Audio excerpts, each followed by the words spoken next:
Bonjour à tous, c'est OP Code, bienvenue à vous dans cette nouvelle vidéo. Alors aujourd'hui on va voir quoi? On va compléter un peu notre série sur l'exploitation binaire, et notamment de la heap. Donc on va aujourd'hui voir l'exploitation d'une vulnérabilité qu'on appelle le double free.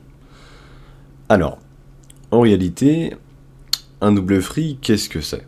Donc en Pwn, donc du moins en C plutôt, je vais vous résumer un peu ce qu'on va faire durant cette vidéo. C'est que déjà on va commencer par une explication théorique de comment l'exploiter, de pourquoi ça se produit, et ensuite je vais vous montrer un petit exemple de code source en C pour vous montrer à travers un exemple qu'est-ce qui se passe lorsqu'on va double free. Donc il n'y aura pas de challenge aujourd'hui, je ne vais pas faire un challenge, simplement un petit script en C, on va le développer ensemble pour mieux comprendre cette vulnérabilité.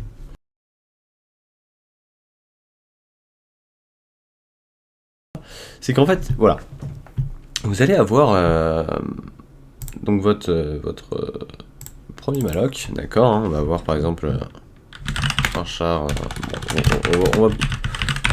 on va faire ça comme ça, de 20, très bien. Ensuite on va faire un B et malloc de 20 également, très bien. Ok, on aura deux mallocs, il n'y a pas de souci. Maintenant, c'est très simple. Je vous propose que ces mallocs, on va dire qu'elles pointent vers une adresse précise. Par exemple, hein, on va pas se faire chier de toute façon avec 4 octets. On va faire tout simplement, on dit qu'elles pointent vers l'adresse 10. Et c'est là l'adresse 20. Ok. Ok. Très bien. Ok. Donc imaginez que ça, il n'y a pas de souci, ça va malloc. Donc ça va créer un chunk en fait, d'accord. Ça va créer en réalité deux chunks, voilà, qui vont pointer à l'adresse 0x10. Ok. Une fois ceci fait, je vous propose qu'on va free deux fois. Donc on va free deux fois, donc on va libérer l'espace de notre allocation dynamique, donc de notre malloc. On va free malloc A, et on va free le B. Le A encore, puisque le but du double free c'est de double malloc. Alors, ok, donc là on a une double free, théoriquement. Ok. Le problème est que, alors, je vais vous expliquer le principe de faire ça juste après, qu'est-ce qu'on peut exploiter avec ça. Mais d'abord, je vous explique une petite notion, c'est que ça, ce n'est pas possible, ce n'est plus possible maintenant, parce que y a une protection qui a été mise par le système, qui permet de contrôler justement les double free, dans le sens où ça va crash si, avec une erreur corrupted, double free, une connerie comme ça. Voilà. Et c'est un problème. Mais pourquoi? Déjà, comment il vérifie ça? C'est assez simple. Il y a une catégorie qui s'appelle le prev in use dans votre chunk qui va avoir un bit à 1 ou à 0. Donc ce bit à 0, si il est contrôlé à 0 juste après votre malloc, lorsque vous allez réessayer de free, ça veut dire que c'est encore le même, ça va être tout simplement le même chunk, la même adresse, qui va être refree. En gros, c'est ça. Il va également y avoir un contrôle de la taille. S'il voit que tout simplement, le double free a une table, en fait, a une taille supérieure à l'ancienne, il va le détecter également. D'accord? Voilà. Donc, très bien. Donc, on a notre double free. Mais maintenant, comment on bypass ce double corrupted? En fait, là, ce serait donc un double free corrupted. Voilà. En gros, il vous c'est fault, hein. Ok, donc je vous propose qu'on mette ça là, hop, très bien, hop, et hop. Mauvaise façon d'exploiter. Ce n'est plus possible maintenant. Maintenant, je vous propose un truc, c'est qu'on va, hop, on va faire ça comme ça. On va rajouter encore un carré. Très bien. Et donc celui-là, on va essayer de bypass cette protection. Pour ce faire, ça va être très simple. Voilà, on va tout simplement free un deuxième malloc en fait, hein, qu'on aura le contrôler. On va free, alors en intermédiaire, un deuxième malloc. Voilà. Et là, ce qui va se passer, c'est qu'il va, vu que c'est une liste chaînée, donc c'est-à-dire qu'il va détecter que ok, il y a un premier pointeur, ensuite il y a un deuxième pointeur différent, et ensuite il va pas revérifier. Voilà, il s'en fout. Enfin, enfin si, il va revérifier si l'ancien pointeur, le previous, d'accord, est encore utilisé, d'accord. Sauf qu'il n'est pas utilisé en fait finalement. Il n'est pas à 0. Voilà. Donc voilà. En gros, voilà ce qui va se passer. D'un point de vue schématique, ça donnerait ça. Donc c'est-à-dire que celui-ci donnerait tout simplement cette version-là. Donc on aurait le head, le header. Ensuite, on aurait dans la liste chaînée. Donc ça c'est le phase-bin, hein, c'est une représentation du phase-bin. Vous savez quoi, je vais même le mettre en dessous finalement. Hop. Je vais mettre un carré, un rectangle, hop, et je vais mettre une flèche, voilà. Ok, donc là, on aurait du coup, voici la représentation de du fast-bin du premier, donc fast-bin, hop, il y a le header, ensuite ce qui va se passer c'est qu'on va free A, donc A sera dans le fast-bin, et ensuite, hop, il va remettre dans le fast-bin le A. Mais ça, du coup, comme on l'a dit, ça c'est mauvais. Juste, on va faire ça un peu plus stylé quand même.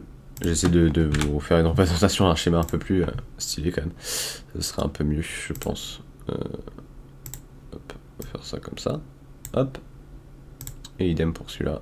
On va faire ça comme ça. Voilà, donc c'est une mauvaise utilisation. Et donc ça, également, hein, bien évidemment, ça, ce n'est pas possible. On aura une erreur, merde, excusez-moi, on aura une erreur de double corruption. Voilà, hop, double corruption. Voilà, ça, ce n'est pas possible. Ok, voilà. Ok, donc ça on oublie. Toute cette catégorie-là, on oublie. Par contre, ça, c'est la bonne exploitation. Donc ce qui veut dire que là, très bien, ça, à la limite, ce qu'on peut faire, on va faire ça comme ça, hein, on va remettre un rectangle, sauf qu'on va le mettre en vert, pour dire que c'est la bonne exploitation. Je pourrais vous mettre ce schéma aussi, hein. Dans la description, il n'y a aucun souci. C'est la bonne utilisation. Idem pour celui-là, on va juste mettre en rouge, voilà. Je suis désolé, je préfère vous faire un bon petit schéma, comme ça je vous l'envoie juste après, enfin je vous le mets juste après dans la description, et comme ça on est bien quoi. Donc voilà, très bien, je pense qu'on est pas mal là. Ouais, ok, donc très bien. Maintenant qu'est-ce qui se passe au niveau du fast-bin, d'accord, pareil pour celui-là, excusez-moi, encore une fois, je vais... Alors, en fait on peut faire ça, ok très bien. Voilà, donc ce que je vais faire c'est que on va recréer un rectangle vert, hop, et là on va y mettre tout simplement hop, le fast-bin en question. Donc sa représentation au niveau du fast-bin, juste on va mettre ça en blanc, hop, fast-bin, très bien. Et tout simplement, qu'est-ce qui va se passer? On va avoir le head, on va avoir le premier free, donc le A, on va avoir le deuxième free, donc B, et on va avoir le troisième free qui va être A. Et là, on est sur une exploitation de double free. Ce qui veut dire que par la suite, si on remalloc sur un nouveau pointeur, on remalloc, qu'est-ce qui va se passer? Il va repointer vers la dernière adresse du fast-bin pour économiser de la mémoire. Donc, c'est-à-dire qu'il va pointer vers l'adresse de A, donc du premier chunk. Voilà ce qui va se passer. Ok? Donc, je vais vous montrer vite fait, ce qui veut dire que là, maintenant, si là, comme on sait... Alors, attendez, on va juste sélectionner tout. Hop, si je fais ça comme ça, que j'agrandis mon rectangle, hop, je vais rajouter une petite flèche quand même. Hop, voilà. Et que tout simplement, je remalloc, qu'est-ce qui va se passer? Si je fais un nouveau pointeur qui va pointer vers un malloc de la même taille, donc de 20, et bien celui-ci va avoir comme adresse 0x10. Ok, alors que si maintenant je recrée un nouveau pointeur, il va hop, reprendre donc ce fast-bin là, du coup, puisque celui-là sera supprimé du fast-bin, et hop, il va pointer vers 0x20. Maintenant, qu'est-ce qui se passe si maintenant je refais un F, un nouveau malloc, encore une fois? Qu'est-ce qui se passe? C'est que regardez bien, il va repointer encore une fois vers la même adresse que le fastbin 1, enfin que le chunk 1. Donc le premier malloc, l'adresse de A. Donc voilà, je pense que là vous pouvez assez facilement comprendre où je veux en venir. Ça c'est la tête de la liste chaînée actuelle au moment dans le fastbin. Donc premier malloc correspond à ce malloc là. Donc on va pouvoir, vous savez quoi, hop, faire ça comme ça.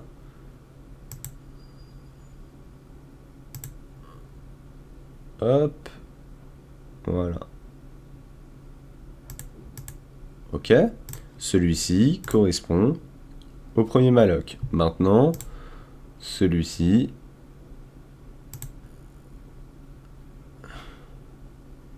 correspond à B, au malloc de B. Voilà. Et celui-ci, eh bien, il va repointer finalement vers, ça va être le premier malloc en fait, tout simplement. Ça va être le premier malloc. Hein? Ok. Et là, on a une représentation de la double free, de l'exploitation d'une double free, enfin du moins de cette double free, assez facilement.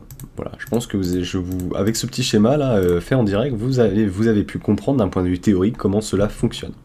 Maintenant, je vous propose de faire un petit script, ça va faire exactement la même chose, d'accord, sauf qu'on va rajouter une chaîne de caractères à l'intérieur de nos mallocs pour montrer que cette chaîne, je réussis à la rappeler malgré que j'appelle l'autre pointeur. Donc on va tester ensemble. Voilà. Ce schéma, bien évidemment, sera disponible sur internet, hein, je le mettrai voilà, en ligne, si vous n'avez pas de problème. Donc c'est parti.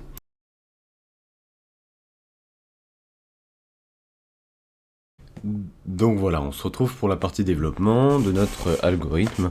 Voilà, on va essayer de double free et vous montrer un peu ce que ça donne. Donc tout d'abord, on va initialiser deux pointeurs, deux chars pointeurs et un PTA. 1, 2, c'est quoi? Hop, très bien. Ensuite, ce que je vous propose, c'est quoi? Alors, on va tout simplement déjà allouer dynamiquement en fait dans PTR dans la heap, un chunk, donc de 10. Ok, pas de souci. PTR 2 égale à malloc, d'accord, de 10. Ok. Une fois que ceci est fait, donc là, on va tout simplement allocate chunk for PTR. Et voilà.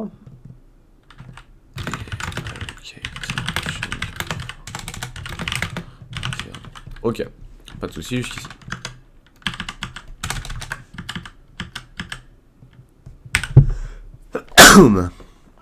Excusez-moi. Alors, du coup, ce que l'on va faire là actuellement, c'est que l'on va tout simplement printf, faire un printf, d'accord, de avant le double free. Rappelez-vous, notre but actuellement, c'est quoi, d'après notre schéma actuel? C'est de faire de malloc, d'accord, et de free 3 fois, comme ceci. Ah merde. Voilà. Je pense qu'on est bien. Ok, voilà. Très bien, très bien. Voilà. Donc, ce qu'on va faire, jusqu'ici, ça va être très simple. On va déjà afficher l'adresse des fonctions pour vous montrer la différence après le double free. Donc là, addr, off,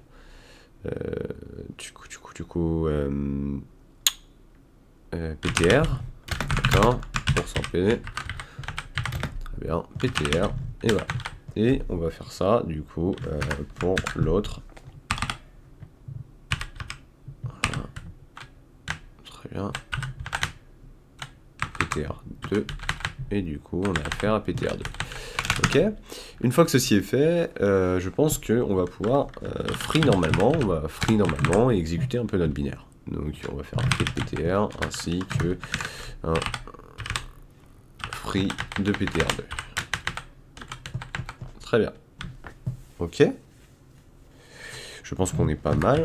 Et on va regarder un peu ce que ça donne. On va compiler ça. Hop. Comme ceci. On compile. dbf.exe.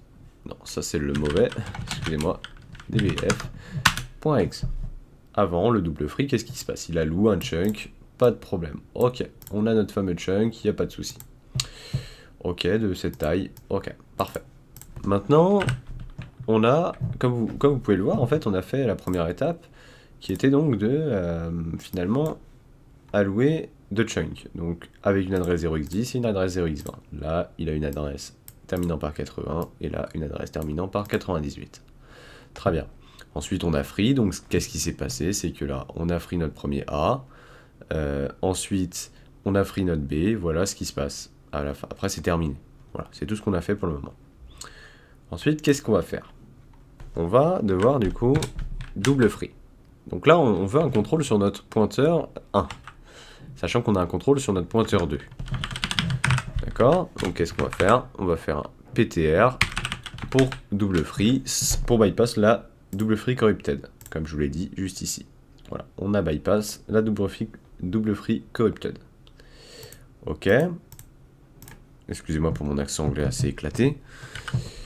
Ok, une fois ceci fait, on va faire un printf. D'accord. Alors, du coup, addr off. Non, déjà, on va faire un printf de après le double free. Et on va tout simplement faire un printf de addr off ptr. Voilà, p ptr. Merde, excusez-moi. Hop. Hop. Addr off ptr2. Très bien. Très bien. Il n'y a pas de souci. Ok, on regarde ça.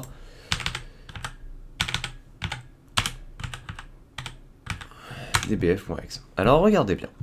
Qu'est-ce qui se passe? Avant le double free, il y a ces adresses-là. Après le double free, il y a ces adresses-là. Alors comme vous pouvez le voir, c'est exactement identique. Pourquoi? Parce qu'il manque une étape à notre exploitation. Ok, on a double free. On a regardé l'adresse, mais l'adresse n'a pas changé. Pourquoi? Parce que comme je vous l'ai dit sur le schéma, juste ici, en fait, ce qui va arriver là, ce qui va venir arriver, c'est que on va devoir remalloc pour faire le même principe qu'une use after free. On va prendre le bin, donc ce bin là, et on va le faire pointer, donc le dernier bin, parce que du coup ça correspond au premier bin, on va le faire pointer vers notre premier malloc. Si l'on refait un malloc juste après, celui-ci va pointer vers le B. Et ainsi de suite, et ainsi de suite. Donc là, si je fais ça, hein, très bien. Je prends une flèche également. Voilà.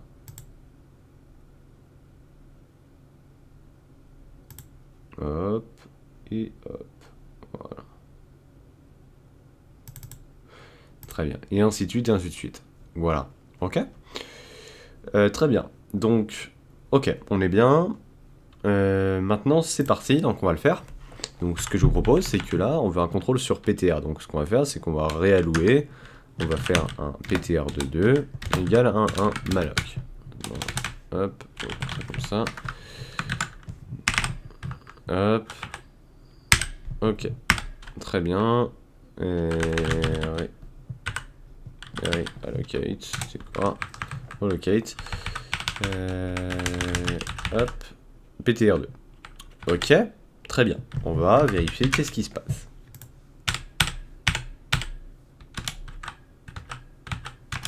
Ok. Regardez bien.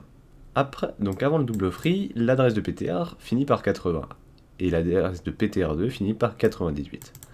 Après le double free, l'adresse de PTR est 80 également, mais l'adresse de PTR2 finit également par 80. En effet, nous avons réussi à faire pointer l'adresse du premier pointeur sur pointeur 2, comme ceci.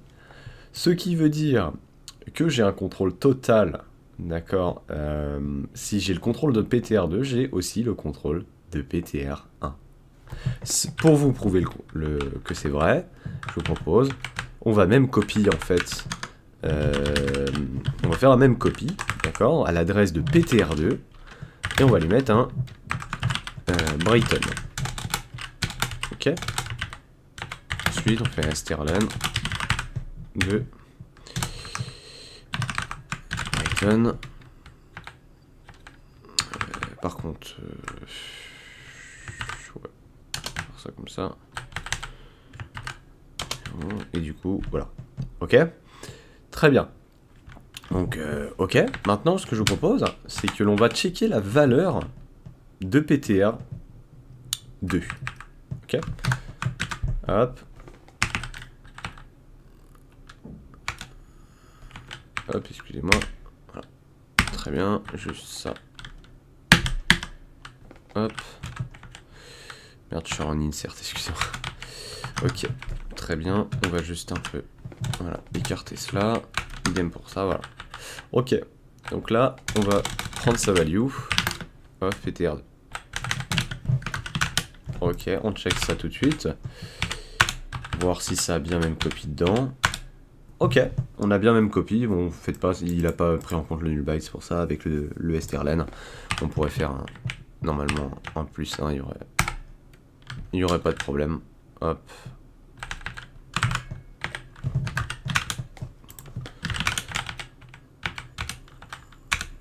Ok, parfait. Voilà, vous voyez bien. Hop, c'est parfait. Ok. Pas de soucis. Merde, excusez-moi, je me mets en fait à chaque fois en Y, c'est pour ça. Ok. Ok, donc on voit que PTR2, en effet, bah, il a que ça comme valeur. Ok, bah pas de soucis. Mais théoriquement, ça veut dire que j'ai même copie à l'adresse mémoire là. Donc théoriquement, j'ai également même copie dans l'adresse mémoire de 1. Donc vu que j'ai un contrôle de PTR2 et que PTR2 pointe vers l'adresse de PTR1. Ce qui veut dire que j'influe toujours sur PTR1 en même temps. Donc on va vérifier ça. Hein. Pour ce faire, on vérifie tout simplement la valeur, d'accord, de PTR2, d'accord, de PTR1, pardon. Hop, parfait. PTR1. Et là, on met PTR1. Ok, on regarde si cela est fonctionnel. Oui, il n'y a pas de PTR1, excusez-moi. Hop.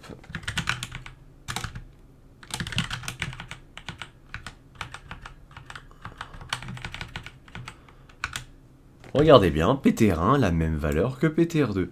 En effet, nous avons contrôlé le pointeur 1 par l'intermédiaire de pointeur 2. Voilà. En gros, c'est ça le principe de cette vulnérabilité double free. Voilà. Je pense que enfin, alors, si vous voulez vous entraîner, il y a un challenge sur Rootme qui est assez bien fait. Donc, je vous le conseille, c'est le double free. Donc, il est très très très simple. D'accord, en suivant cette vidéo bien correctement, je pense que vous pouvez largement réussir à le faire. Maintenant, je vais vous montrer comment patcher cette vulnérabilité.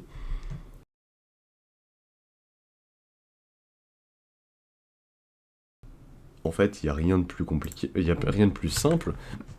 Une fois que vous allez free, en fait, ok. Admettons, voilà, vous donnez le contrôle à un mec de free en faisant une commande. En fait, après votre free, le principe, c'est de remettre tout simplement votre PTR à nul. D'accord? Donc, on fait un PTR égale à nul. Idem là, point PTR2 égale à nul. Ce qui veut dire que là, si je fais ça,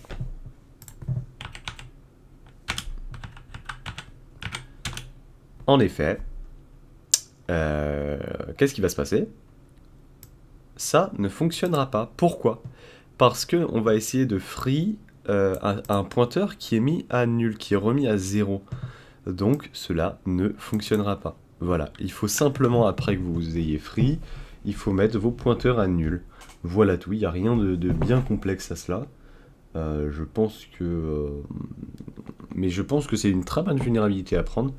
J'ai beaucoup aimé en tout cas la comprendre. Et voilà, et elle n'est pas très complexe. Voilà. Donc maintenant, imaginez que vous avez accès à des structures, que vous pouvez malloc des structures, etc. Et qu'en fait, bah, vous allez pouvoir peut-être contrôler nos structures par l'intermédiaire d'une première structure. Donc voilà. Donc voilà, c'est la fin de cette vidéo. J'espère qu'elle vous aura plu et je vous souhaite bonne continuation.